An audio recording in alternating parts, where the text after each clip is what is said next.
بسم اللہ الرحمن الرحیم۔ السلام علیکم ورحمۃ اللہ وبرکاتہ۔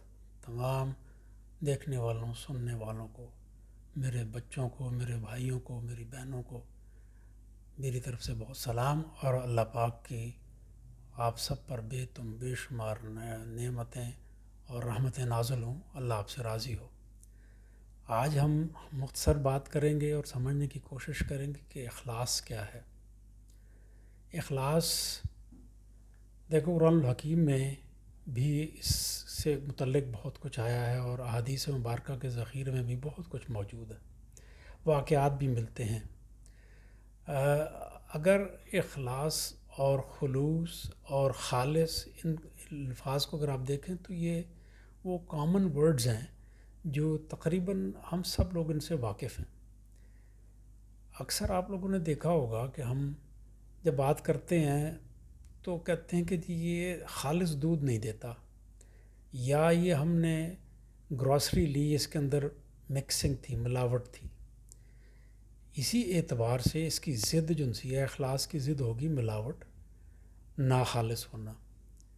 اب اگر ہم اس کو مختلف زاویوں سے دیکھیں تو نمبر 1 اس طرح دیکھ لیتے ہیں کہ اللہ وحدہ لا شریک کے ساتھ اخلاص کا معاملہ کیا ہے۔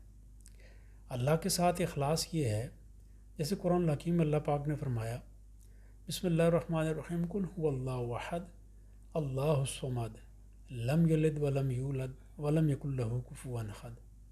اس کو سورہ اخلاص اس کا نام رکھا اس لیے کیا کہ اس میں انتہائی اخلاص ہے، اللہ کی وحدانیت کے ساتھ اخلاص ہے۔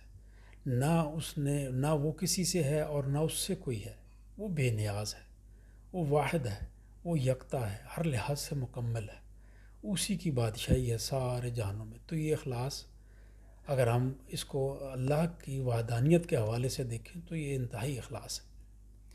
دوسرے نمبر پر اگر ہم آ جائیں تو رسول اللہ صلی اللہ علیہ وسلم، خاتم النبیین، رحمت للعالمین، ان کے ساتھ اخلاص کیا ہے کہ آپ صلی اللہ علیہ وسلم کا جو مقصد بعثت ہے اس کو سمجھا جائے کہ وہ نصب العین کیا ہے، کس لیے اللہ پاک نے اتنے رسول بھیجے اور ہمارے رسول صلی اللہ علیہ وسلم دنیا میں آئے۔ اس کا مقصد جو تھا، اس مقصد کے ساتھ اخلاص ہوگا۔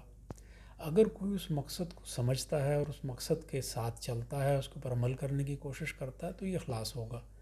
اور اگر اس کے اندر ملاوٹ کرتا ہے تو پھر ملاوٹ میں آئے گا۔ تیسرے نمبر پر آ جائیں تو دین کے ساتھ اخلاص۔ تو دین کے ساتھ اخلاص میں اللہ کی عبادت بھی ہے، لین دین کے معاملات بھی ہیں، اپنی ذات کے معاملات بھی ہیں، ان سب کے ساتھ اخلاص ہوگا، یعنی کسی قسم کی ملاوٹ نہ ہو۔ یہ تو اس کا مختصر تعارف ہے۔ سمجھنے کے لیے میرے جتنے بھی سامعین و ناظرین ہیں، سب کے سب ماشاءاللہ پڑھے لکھے لوگ ہیں، سمجھتے ہیں۔ میرا مقصد تو صرف ایک چیز کو تھوڑا سا اجاگر کرنا ہے۔ تو اخلاص کی اہمیت یہ ہے کہ اگر کوئی چیز ہم اپنی ذات کے لیے ملاوٹ والی پسند نہیں کرتے تو اللہ کے معاملے کے اندر بھی ملاوٹ والی چیز پسند نہیں کرنی چاہیے۔ تو ہمیں اللہ کی عبادت میں اخلاص، اپنی ذات کے ساتھ مخلص ہونا، اور لوگوں کے ساتھ، اپنے گھر والوں کے ساتھ، لین دین کے معاملات میں، اپنے کاروبار کے معاملات میں، نوکری چاکری کے معاملات میں، ان سارے معاملات کے اندر اخلاص کرنا ہے۔ یعنی اخلاص کو سمجھنے کے لیے اس کی ضد کو سمجھ لیا آپ نے کہ ملاوٹ نہ ہو۔ مثال کے طور پر کوئی لیبر ہے، کہیں پر کام کرتا ہے، تو جتنے وقت کی اس کو اجرت ملتی ہے، اس نے اس کو وقت کے مطابق اپنی جتنی بھی اس کو اللہ نے سکت دی ہے اس کے مطابق اس نے کام کرنا ہے۔ لیکن اگر وہ دیکھے کہ کوئی مجھے نہیں دیکھ رہا اور بیٹھ جائے سکون سے کہ چلو کوئی بات نہیں، تو اس کا مطلب اس نے ملاوٹ کر دی۔ ہم سروس کرنے والے لوگ، نوکریاں کرنے والے لوگ، ہمارے ساتھ یہی معاملہ ہے۔ جتنا کام، جتنے وقت کی ہمیں ویج ملتی ہے، اس وقت کے اعتبار سے ہمیں اس کو پورا کرنا ہے۔ یہ ایک مجھے واقعہ یاد آ گیا، بلکہ دو سنا دیتا ہوں، چھوٹے چھوٹے واقعات ہیں۔ میں ویسے نارملی واقعات کے اوپر میں زیادہ انحصار نہیں کرتا، کیونکہ اس کے اندر ملاوٹ کے چانسز ہوتے ہیں۔ ہو سکتا ہے کہ وہ ہمارے تک پوری صحیح، یعنی ٹھیک طریقے سے نہ پہنچا ہو، لیکن پھر بھی اس کا اسپرٹ اچھی ہے، میں سنا دیتا ہوں آپ کو۔ رسول اللہ صلی اللہ علیہ وسلم ایک مرتبہ اسی طرح بازار میں سے گزر رہے تھے، اور ایک جگہ پر گندم تھی یا بارلے تھا، مطلب وہ، اور انہوں نے دیکھا تو انہوں نے جب اس کے ڈھیر کے اندر ہاتھ ڈالا تو اندر سے گیلا تھا. تو آپ صلی اللہ علیہ وسلم آئے کہ یہ کیا؟ تو انہوں نے کہا جی بارش ہوئی تھی اس طرح. تو انہوں نے کہا نہیں، یہ تو ٹھیک نہیں ہے. آپ نے جو چیز بیچنی ہے وہ گیلی گندم اس کو اوپر کرو تاکہ دیکھنے والے لینے والے کو پہلے سے پتہ ہو. یعنی یہ اس کے اندر ہمارے لیے کتنا بڑا سبق ہے. حضرت عمر فاروق رضی اللہ تعالیٰ عنہ امیر المومنین ایک دفعہ رات کو گشت کے اندر تھے، اور انہوں نے ایک گھر کے باہر دیوار کے ساتھ بیٹھ کے تھوڑا سستائے. تو اندر سے انہیں یہ آواز آئی کہ ماں جو ان کی بیٹی کو کہہ رہی ہے کہ دودھ کے اندر تھوڑا پانی ڈال دے کیونکہ آج جانور نے دودھ کم دیا ہے. تو انہوں نے کہا کہ جی امیر المومنین. تو انہوں نے کہا امیر المومنین کون سے دیکھ رہے ہیں؟ انہوں نے کہا وہ نہیں دیکھ رہے، تو ان کا خدا تو دیکھ رہا ہے. بعد میں حضرت عمر فاروق رضی اللہ تعالیٰ نے اپنے بیٹے کے لیے اسی لڑکی کا جا کے پھر شادی کے لیے ہاتھ مانگا. ایک واقعہ یہ آتا ہے کتابوں کے اندر، غالباً یہ امام غزالی رحمۃ اللہ علیہ کی کتاب کیمیاء سعادت کے اندر نقل ہوا ہے کہ ایک اللہ والا کوئی شیخ تھے، بزرگ تھے. ان کو کسی نے بتایا کہ آپ یہاں پر اللہ والے اور شیخ ہیں یہاں پر، تو آپ کو پتہ ہی نہیں کہ جی یہاں پر ایک لوگ جو ان سے ہیں وہ فلاں درخت کی پوجا کرتے ہیں.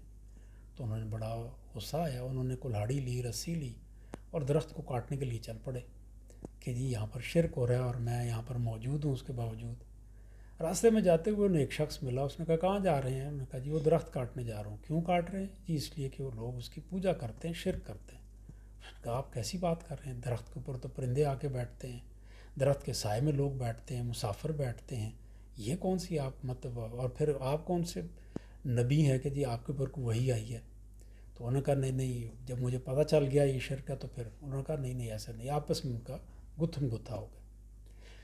جھگڑے کی صورت میں یہ جو شیخ تھے انہوں نے اس شخص کو اٹھا کے زمین پہ پھینکا اور اس کے اوپر سینے پہ بیٹھ گئے.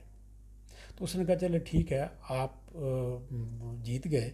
آپ ایسے کریں کہ میں آپ کے ساتھ ایک ڈیل کر لیتا ہوں. ڈیل یہ ہے کہ آپ درخت کو نہ کاٹیں، بلکہ آپ کو کچھ پیسے آپ کو روز صبح آپ اٹھیں گے تو آپ کے تکیے کے نیچے آپ کو ملیں گے. ان لوگوں میں آپ خیرات کریں، لوگوں کو دیں، لوگوں کا دکھ درد بانٹیں اور درخت لگائیں. اور اگر آپ یہ درخت کاٹ دیں گے تو لوگ دوسرے کسی درخت کی پوجا کرنی شروع کر دیں گے، تو یہ تو کوئی مناسب بات نہیں. انہوں نے سوچا واقعی میں کون سا نبی ہوں، میرے اوپر کوئی وحی آئی ہے یا میرے اوپر کوئی لازم ہے یہ. تو انہوں نے کہا چلو یہ بھی بات ٹھیک ہے، لوگوں کی دوسری طرح مدد کی جائے. واپس آ گئے. صبح اٹھے، تکیے کے نیچے پیسے موجود تھے، اور یوں سلسلہ کچھ دن چلا.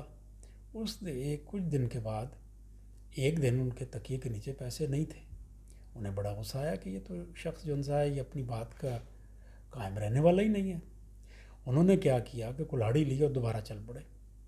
راستے میں اس شخص کے ساتھ دوبارہ مٹ بھیڑ ہو گئی. اس دفعہ اس نے شیخ صاحب کو اٹھا کے نیچے پھینکا اور سینے پہ بیٹھ گیا. تو شیخ صاحب نے کہا کہ مجھے ایک بات بتاؤ، یہ کیا ہوا کہ چند دن کے اندر تم اتنے طاقتور ہو گئے کہ تم نے مجھے اٹھا کے پھینک دیا؟ تو انہوں نے کہا بات یہ ہے کہ پہلی دفعہ جب آپ آئے تھے تو اس وقت آپ کی نیت کے اندر اخلاص تھا. آپ خالصتاً اللہ کی وحدانیت کی خاطر آئے تھے اور شرک ختم کرنے کے لیے آئے تھے. اللہ کی مدد آپ کے ساتھ تھی. اب اس دفعہ آپ پیسے نہ ملنے پر آئے ہیں، لہٰذا اللہ کی مدد آپ کے ساتھ نہیں ہے، آپ کی نیت کے اندر اخلاص نہیں رہا، لہٰذا اس لیے آپ مار کھا گئے.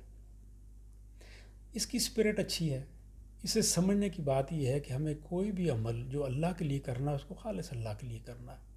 جس طرح اللہ کے رسول صلی اللہ علیہ وسلم نے بتایا وہی سب سے بہترین طریقہ ہے، اور ہمارے پاس دین اللہ کے رسول صلی اللہ علیہ وسلم سے ہی پہنچا ہے. ایک واقعہ اور میں نے کسی بک میں پڑھا، مجھے یاد نہیں ہے ریفرنس.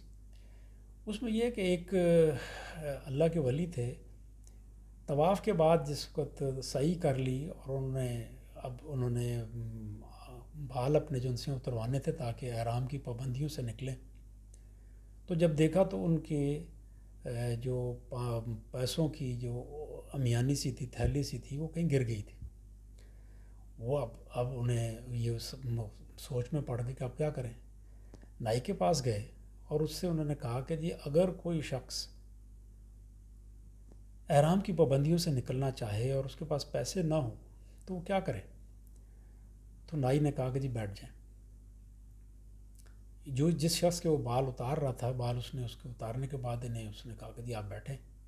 اور اس کے بعد اس نے نیا تولیہ نکالا، صابن نیا نکالا، استرا نیا نکالا، اور اس نے ان کا علق کیا، اور اس کے بعد یہ وہاں سے فارغ ہو کے آ گئے. اتفاق سے 1-2 روز بعد ان کو پیسے کہیں سے مل گئے تو اس کو دینے کے لیے گئے. جب اس کو پیسے دینے گئے اور اس کو کہا کہ جی میں اس طرح آیا تھا اور یہ وہ ساری بات بتائی، تو انہوں نے کہا ہاں جی. تو انہوں نے کہا وہ پیسے اس وقت میرے پاس نہیں تھے، اب میرے پاس پیسے ہیں، تو یہ ایک تو میں پیسے دینے کے لیے آیا ہوں اور دوسرا میرا ایک سوال ہے. انہوں نے کہا جی آپ سوال پہلے کر لیں. ان کا سوال یہ ہے کہ میں تو مفت ہو رہا تھا، میرے پاس تو پیسے نہیں تھے، لیکن آپ نے میرے لیے نیا تولیہ نکالا، نیا آپ نے صابن نکالا، سب کچھ. تو اس نے کہا بات یہ ہے کہ میں یہاں پر کام کرتا ہوں، مزدوری کرتا ہوں لوگوں کے لیے، پیسے کے لیے کام کرتا ہوں لوگوں کا. کیونکہ آپ کا کام میں نے خالصتاً اللہ کے لیے کیا، تو اللہ کے لیے میں پرانی چیزیں استعمال تو نہیں کر سکتا. اور دوسری بات یہ کہ میں آپ سے پیسے بھی نہیں لے سکتا، اس لیے کہ جو کام میں نے اللہ کے لیے کیا ہے میں اللہ ہی سے اس کا اجر چاہتا ہوں، آپ سے پیسے لینا نہیں چاہتا. میرا اجر اس کے پاس ہے اور میں نے اس کے لیے کیا، یہ آپ کے لیے نہیں کیا. تو یہ چھوٹے چھوٹے 2 واقعات تھے، آپ لوگوں کی گوش گزار کرنے تھے. اور مقصد یہ ہے کہ ہم اپنی زندگی کے اندر اخلاص پیدا کریں. نماز، روزہ، حج، زکوٰۃ جو عبادات ہیں، ان عبادات کے اندر دیکھیں کہ ہمارے کہیں نیت میں کوئی کھوٹ تو نہیں. کسی کے ساتھ لین دین کریں تو دیکھیں نیت میں کھوٹ تو نہیں. اخلاق کے معاملات کریں تو دیکھیں کہ کھوٹ تو نہیں. سروس کرتے ہیں، کاروبار کرتے ہیں تو دیکھیں کھوٹ تو نہیں. مکس چیزیں تو نہیں دے رہے، کم تو نہیں تول رہے، کہیں لوگوں کے ساتھ جو وعدہ کر رہے ہیں پورا کر رہے ہیں، اس کے اندر کھوٹ تو نہیں. تو یہ چند باتیں آپ کو گوشزار کرنی تھیں. اللہ پاک ہمیں عمل کی توفیق دے. السلام علیکم ورحمۃ اللہ وبرکاتہ.